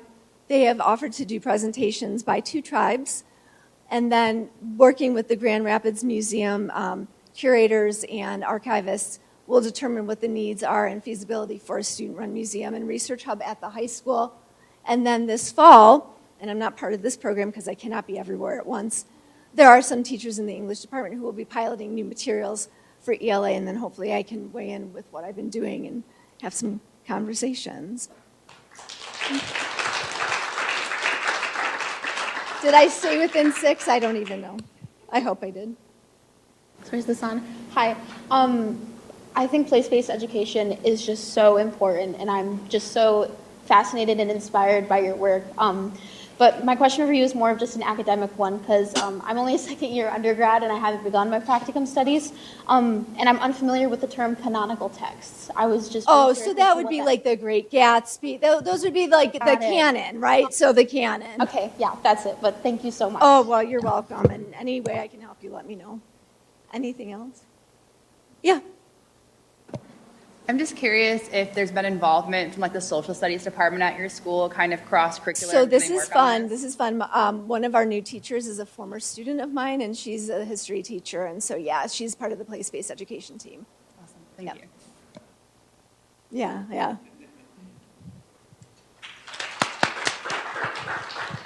Thank you, Jen. Okay, it is 6 o'clock. If people need to move on, please go ahead and feel free to do that. We have a little bit more to go, not too much. We have Luke Wilcox was not able to join us. He had a pre-scheduled family trip, so we're hoping he's having fun in North Carolina.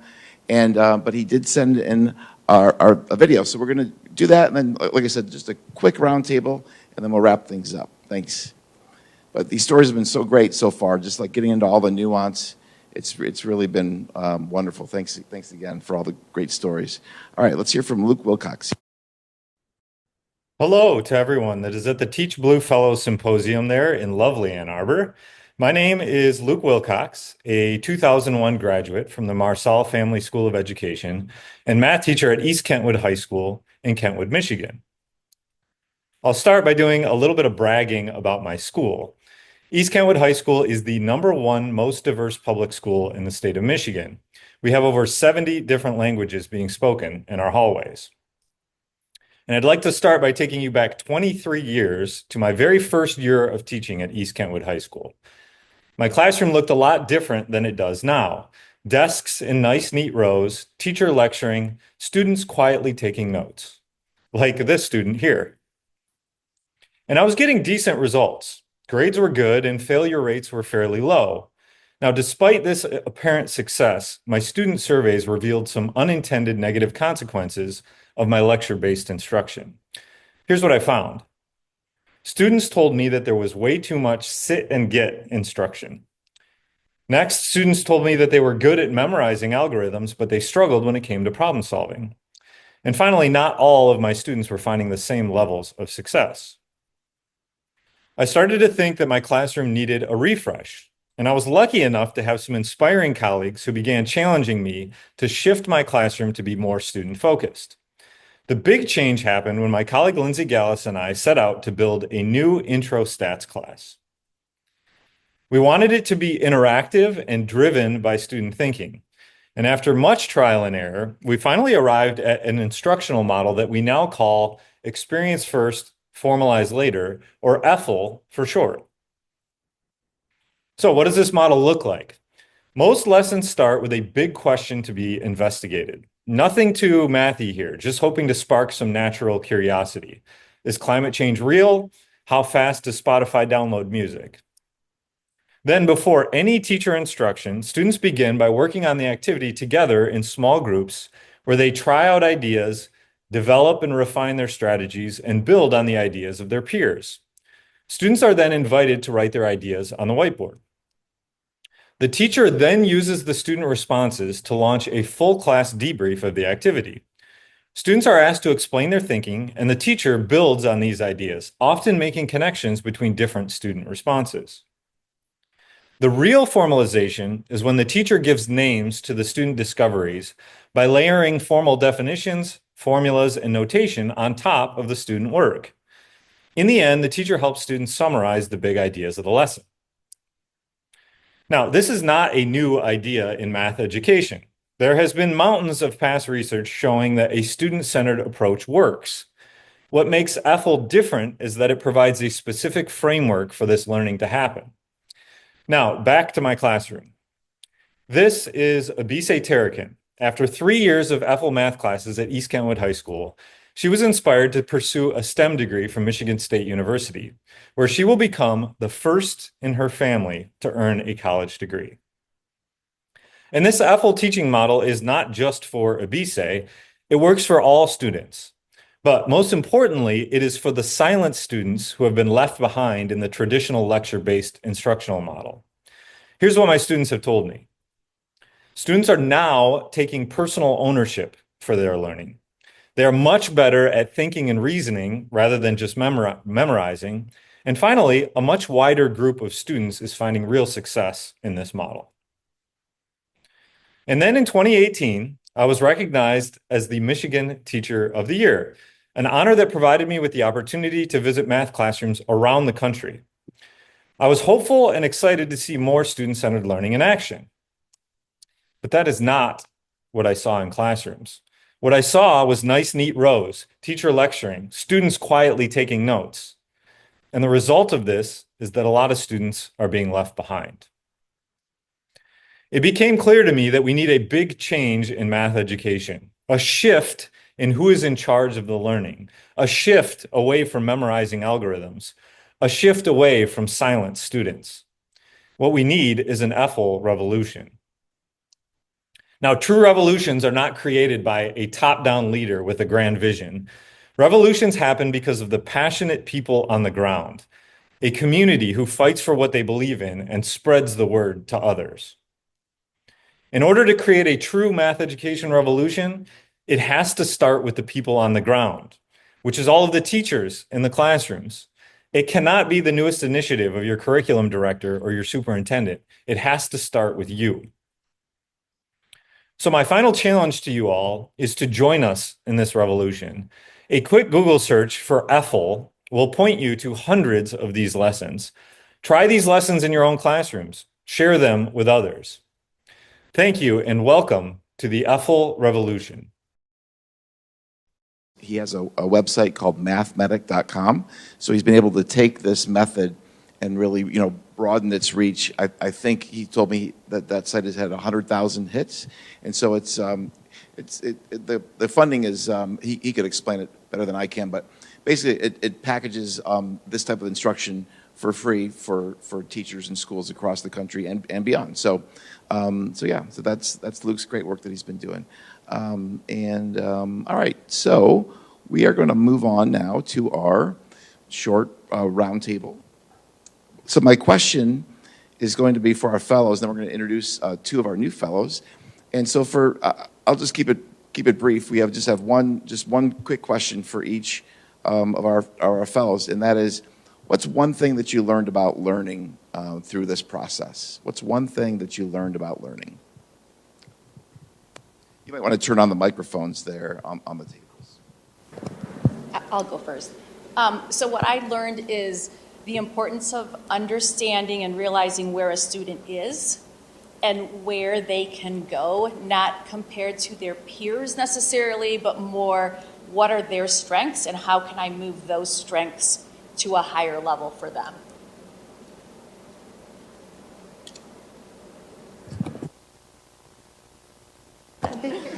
So I struggled with this question a bit because there was a lot of things that I kind of knew before, and this sort of confirmed it. I think probably the most important of those was this idea of ownership of the learning process and the degree to which them being in the driver's seat of that learning is essential to optimal ends. I'm in between the two microphones. So for me, this experience definitely has helped reinforce the importance of just thinking outside the box and questioning why we do the way that we do things, because we've always done them. But then also, as a practitioner, taking the time to think and reflect to refine how we go about that work.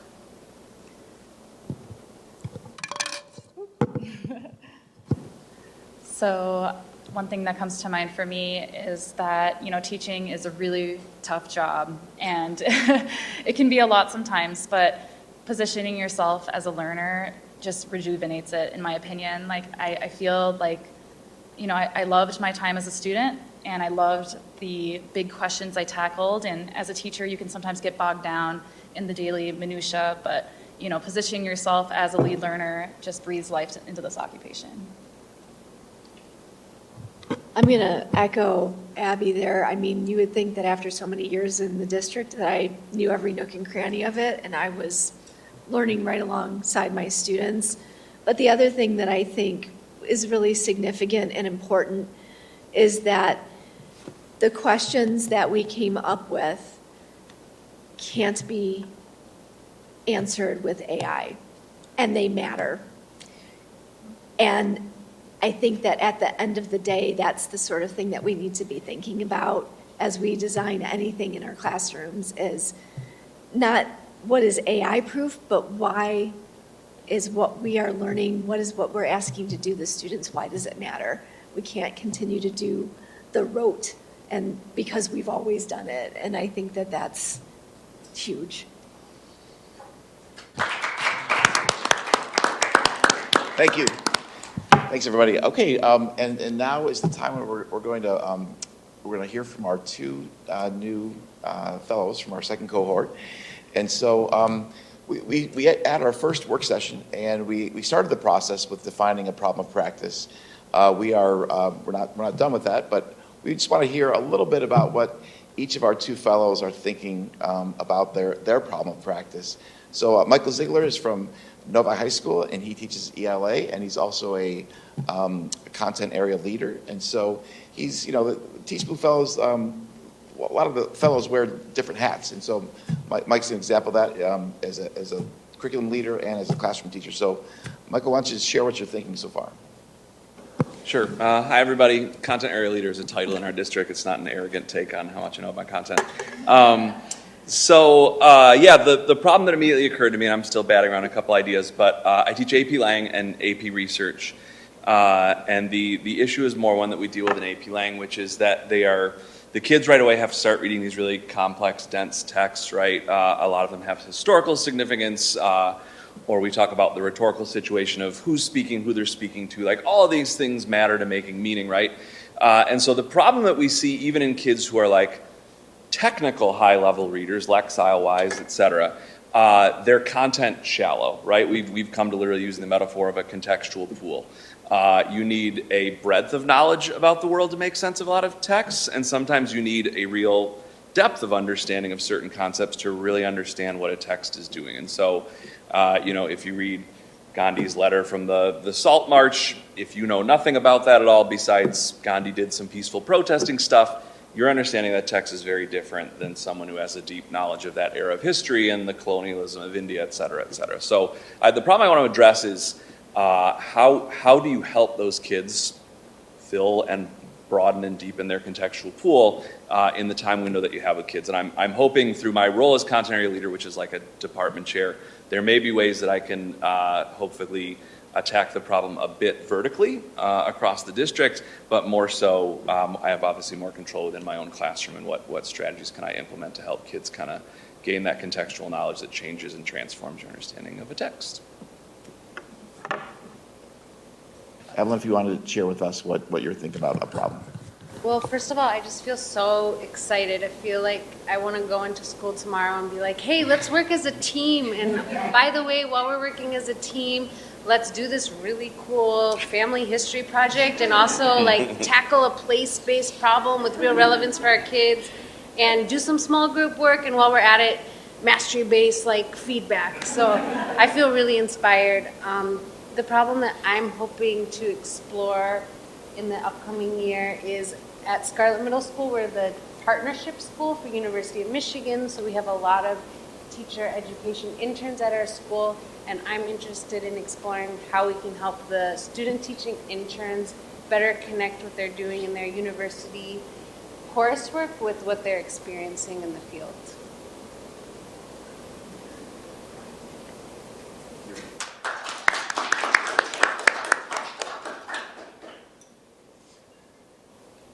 Are the rest of our Teach Blue Fellows for our second cohort, we look forward to working with them in the next year. But anyway, I really appreciate everybody coming.